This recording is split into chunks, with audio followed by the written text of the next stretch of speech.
Boa noite a todos. Dar continuidade ao nosso estudo do Livro dos Espíritos. Se tiver alguém comigo agora, por favor, só me dê o retorno para mim saber se o som tá bom. Nos últimos dias até que o som tem cooperado, né? Então eu acho que tá dando tudo certo agora. Só para mim poder dar início. Bom, mas vamos lá. Hoje nós estamos dando continuidade ao estudo do Livro dos Espíritos, segunda parte. Nós estamos ainda no capítulo 1º.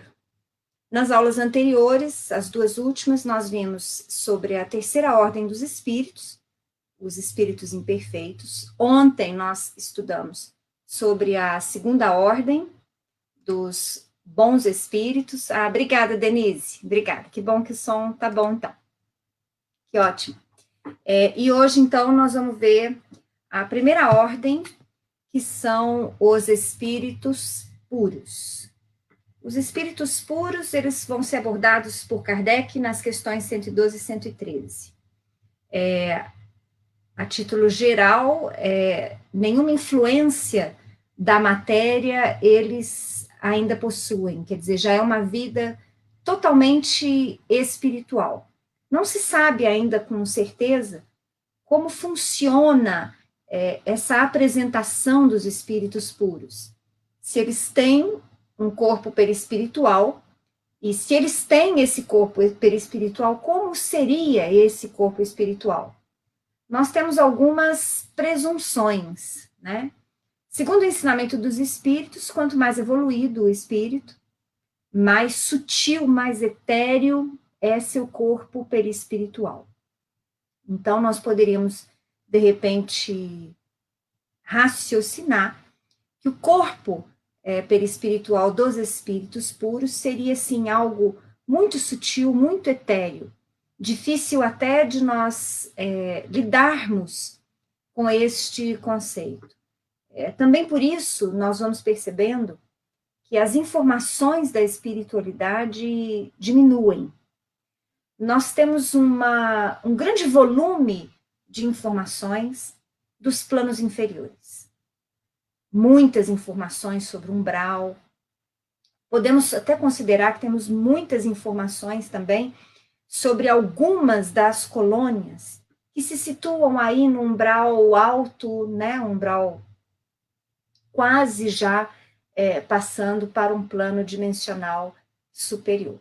Mas a verdade é que em relação a planos superiores, e muito mais em relação aos planos habitáveis pelos espíritos puros, praticamente são muito raras as informações.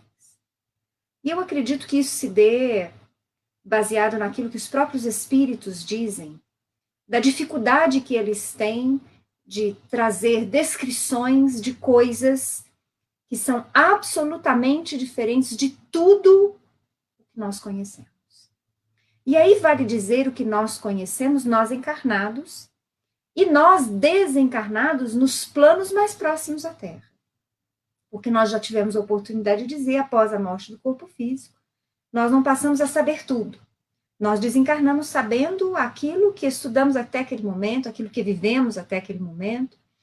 Nós temos descrições dos espíritos, destes planos espirituais imediatos, quer dizer, mais próximos ao plano material, serem muito similares ao plano físico da matéria densa. Então, os espíritos superiores, eles têm muitíssimas dificuldades de descreverem para nós coisas, situações, o plano dimensional, digamos, onde habitam os puros espíritos. Não há palavras para descrever, não há analogias a se fazer. Então, eles já falaram anteriormente da dificuldade que eles têm de trazer informações diferentes em absoluto daquilo que nós já percebemos no plano dos encarnados e nos planos imediatos dos desencarnados. Então, acredito que esse seja um dos motivos de serem raras as informações de planos muito, muito evoluídos, onde habitam espíritos superiores. É ainda difícil para nós raciocinarmos nessa toada. Fica tudo mais ou menos na base da presunção ou da nossa imaginação. Mas diz ainda Kardec que a superioridade intelectual e moral destes espíritos puros é absoluta em relação às outras ordens. Quer dizer, em relação à terceira ordem, que é dos espíritos imperfeitos, em relação à segunda ordem, que é dos bons espíritos, esta primeira ordem, os espíritos que nela se encontram, conhecidos por nós como os puros espíritos puros, têm superioridade intelectual e moral absoluta. Eles alcançaram a soma de perfeição possível. Vocês já devem ter se perguntado por que eu faço questão de colocar esse possível. Veja só, a perfeição absoluta, só Deus a possui. E só Ele a possuirá por toda a eternidade. Se alguma das suas criaturas pudesse alcançar, em algum momento, esta perfeição absoluta, igual à do Pai, igual à de Deus, nosso Criador, seria então um novo Deus. Isso não vai acontecer. Pelo menos é isso que os espíritos afirmam categoricamente. Então, os espíritos puros, eles têm uma perfeição absoluta, mas relativa em comparação com o Pai. E uma perfeição absoluta em relação aos espíritos inferiores a eles, a todas as ordens inferiores.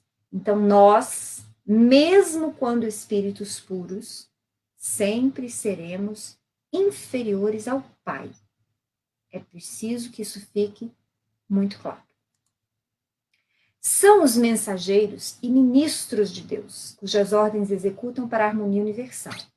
Às vezes são conhecidos por anjos, arcanjos ou serafins. Nós falamos isso lá quando estávamos estudando as primeiras lições no Livro dos Espíritos.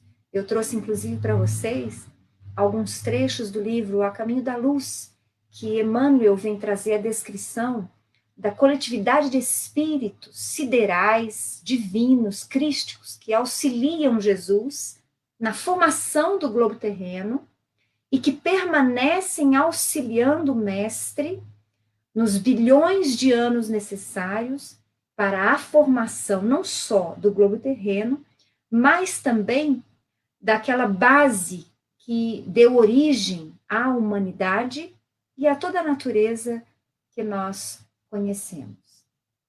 Então, Jesus não está só. Jesus é um dos ministros de Deus, assim como ele tem vários espíritos que o auxiliam na administração do globo terreno.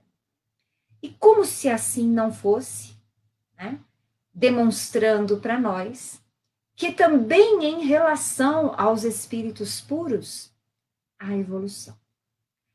Esses dias para trás, acho que foi a semana passada, não me recordo se foi na quarta ou na quinta-feira, eu estava conversando com a Denise, que é colega nossa aqui do estudo, e ela me trouxe um texto, eu acho que eu até comentei com vocês, que nós vamos encontrar lá na Revista Espírita, né, falando justamente da possibilidade de haver ainda uma subdivisão dentro dos espíritos puros, dentro desta primeira ordem. E eu meditei sobre ela. Kardec não trouxe nenhuma subdivisão a estes espíritos puros, porque em relação a nós, todos os espíritos puros têm a perfeição absoluta em relação a nós, tanto intelectual quanto moral. Mas eu meditava hoje, inclusive, olhando para o universo. É preciso que nós ampliemos o nosso olhar. Assim como Chico teve curiosidade e perguntou a Emmanuel certa vez qual a hierarquia de Jesus no universo, nós poderíamos alongar os nossos pensamentos e pensar assim também. Com as explicações iniciais de Emmanuel, Chico achou que ia pirar, pediu para voltar e para tomar o seu cafezinho. Mas porque a minha mente é muito questionadora, e eu acho até interessante que a gente de vez em quando viaje buscando novos entendimentos e alongando os nossos conceitos, penso que espíritos puros, tais quais Jesus, e tais quais os governadores espirituais de cada orbe no sistema solar e em outros sistemas planetários. Muito bem, estes espíritos puros, em relação à humanidade que eles governam, ao planeta pelo qual eles são responsáveis, eles têm, então, esta perfeição absoluta intelecto-moral. Eles já alcançaram patamares evolutivos que nós ainda não compreendemos de todo. Nós temos, assim, uma pálida ideia do que seria isso. Eu, pelo menos, tenho uma pálida ideia do que seria Jesus, que há 4 bilhões e meio de anos atrás já era Jesus. E ele, então, administra a formação do planeta no qual eu habito. Então, eu faço pálida ideia por onde andou o Espírito de Jesus antes. Que mundos ele habitou? Quais estrelas ele percorreu? Quais escolhas ele fez? Independente se ele evoluiu em caminho mais rápido, se evoluiu em caminho mais lento, o fato é que Jesus, Espírito imortal, tal qual nós mesmos, também percorreu caminhos e caminhos, fez escolhas, teve experiências reencarnatórias e desencarnatórias incontáveis. E há 4 bilhões e meio de anos atrás, ele já era um espírito puro. É por isso que eu acho que eu tenho uma pálida ideia dos caminhos que ele percorreu. Mas Jesus não está só. Cada planeta possui o seu governador espiritual, que então, como espírito puro, traduz o modelo mais perfeito para as suas respectivas humanidades. Mas veja só, além dos planetas, nós possuímos sistemas, galáxias, constelações incontáveis. São bilhões e bilhões de estrelas, bilhões de sistemas. Então, alonguem o pensamento, a mente de vocês. Jesus, governador espiritual da Terra, faz parte de um sistema que nós chamamos de ser sistema solar. E este sistema, segundo a informação dos próprios espíritos, possui um coordenador, que, digamos assim, administra esta coletividade planetária do Sol. É claro que ouvindo seus ministros, governadores planetários, como o próprio Jesus. Isso vale dizer que um dia, talvez, o Cristo, em contínua evolução, como espírito puro, também passe, quem sabe, a ser responsável por uma coletividade de planetas. E depois, por uma coletividade um pouco maior. E depois, por outra coletividade um pouco maior. Numa evolução incessante. Então, Denise, eu acho que tem sim uma evolução ininterrupta, mesmo em relação aos espíritos puros. Digamos assim, que quando nós analisamos a questão dos espíritos puros, para nós, eles já têm esta perfeição absoluta, relativa, intelectual e moral. Então, para nós, até onde nós podemos conceber, eles já chegaram no máximo da evolução. Mas, se nós alongarmos o pensamento, aumentarmos os nossos questionamentos e pensarmos como se estivéssemos na visão do Pai divina, em relação a todo o universo, nós veríamos então estes espíritos puros também evoluindo, recebendo cada vez mais maiores responsabilidades na administração de muitas e muitas coletividades. Mas eu acho que em relação a isso, justamente por sermos limitados na nossa compreensão, e porque os espíritos têm muita dificuldade de traduzir isso, acho que é por isso que talvez no livro dos Espíritos nós temos que acatar Espíritos puros, a primeira ordem, é só uma ordem. Mas a gente pode pensar que mesmo essa ordem pode se subdividir. Estes espíritos puros percorreram todos os graus da escala e se despojaram da matéria, alcançando a soma de perfeição que é suscetível à criatura. Então, é aquilo que eu acabei de dizer. Em relação a nós, que compomos a humanidade do planeta Terra, encarnados e desencarnados, Jesus possui a perfeição absoluta que é suscetível à criatura, mas sempre relativa em relação ao Pai. Eles não sofrem mais provas nem expiações. Em relação, por exemplo, a Jesus, vale a nota, a informação que Emmanuel traz no livro A Caminho da Luz, inclusive, de que Jesus, foram necessários 1000 anos para que Jesus, este Espírito crístico, este Espírito puro, para que ele pudesse ir densificando a sua vestimenta perispiritual, quer dizer, para que ele pudesse ir aos poucos aumentando o grau de materialidade do seu perispírito para que ele pudesse encarnar na Terra. Porque há 2000 anos atrás, ele já estava em tal patamar evolutivo que ele não poderia de imediato encarnar e habitar num corpo físico.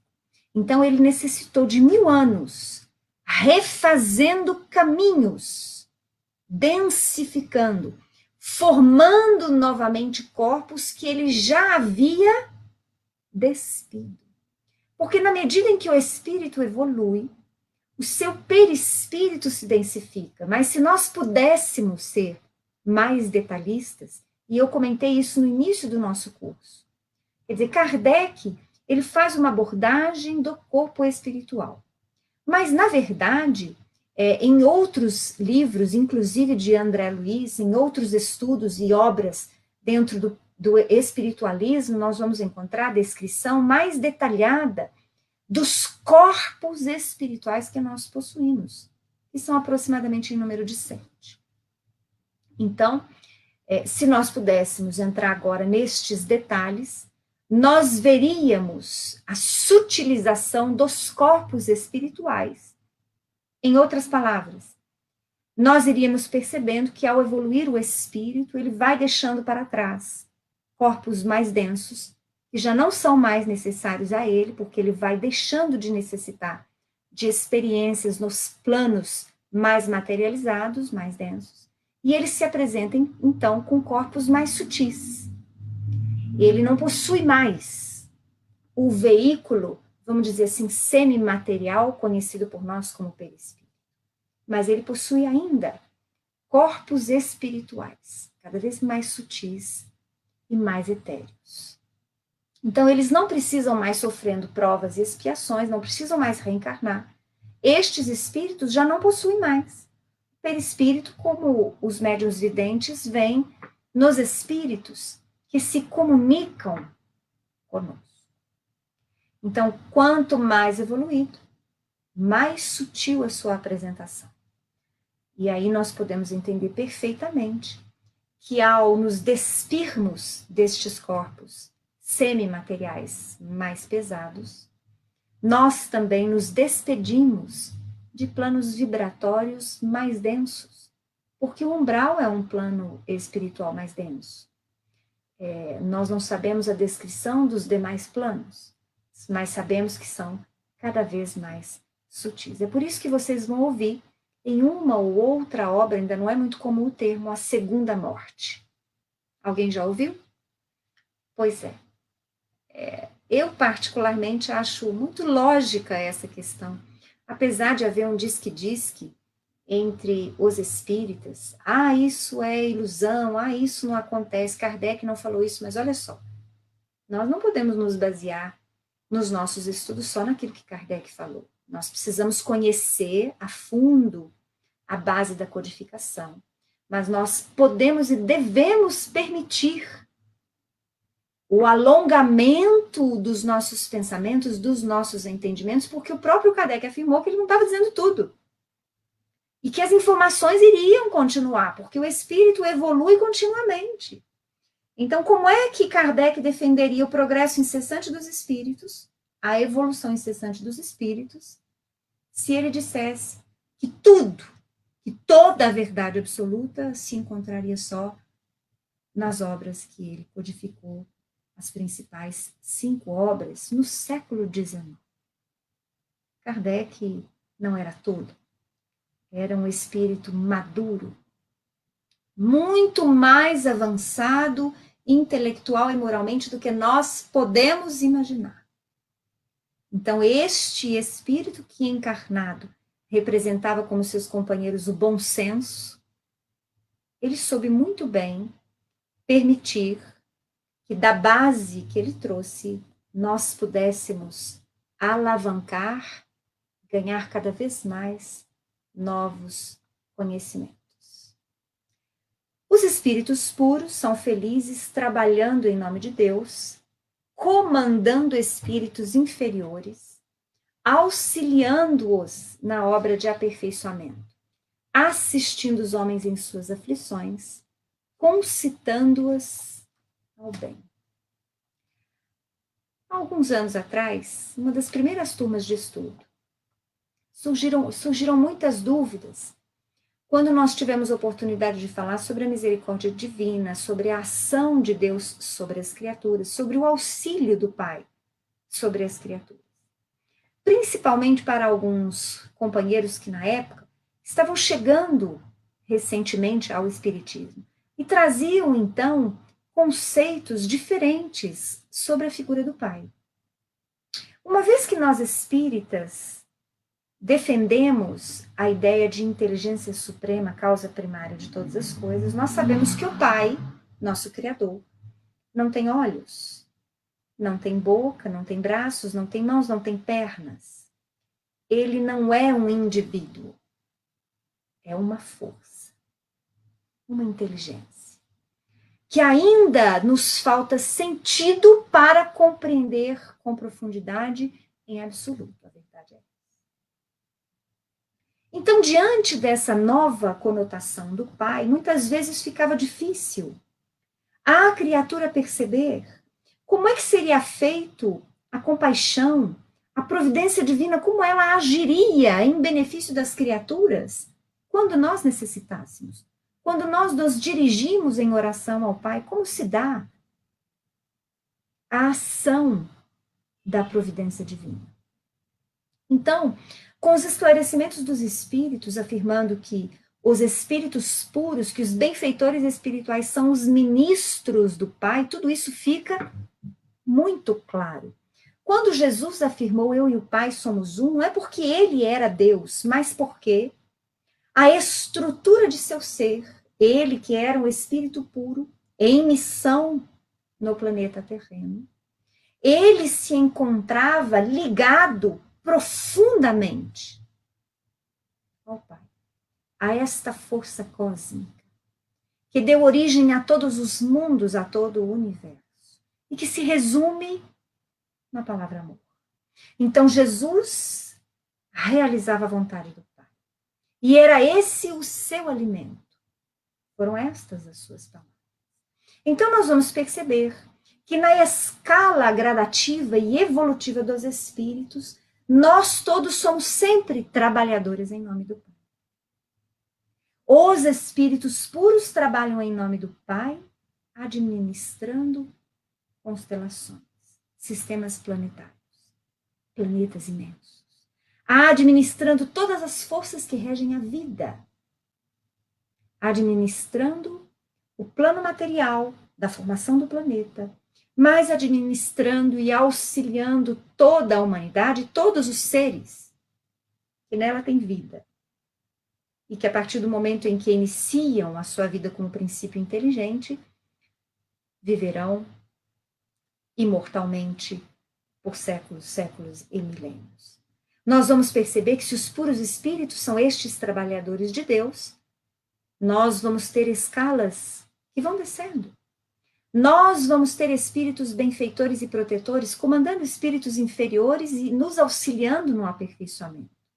Nós temos, por exemplo, e André Luiz os descreve, espíritos responsáveis por grandes coletividades de animais, principalmente os animais inferiores, tais como os insetos, que não têm ainda, segundo eles próprios, uma vida individualizada, uma consciência individualizada, mas vivem no coletivo.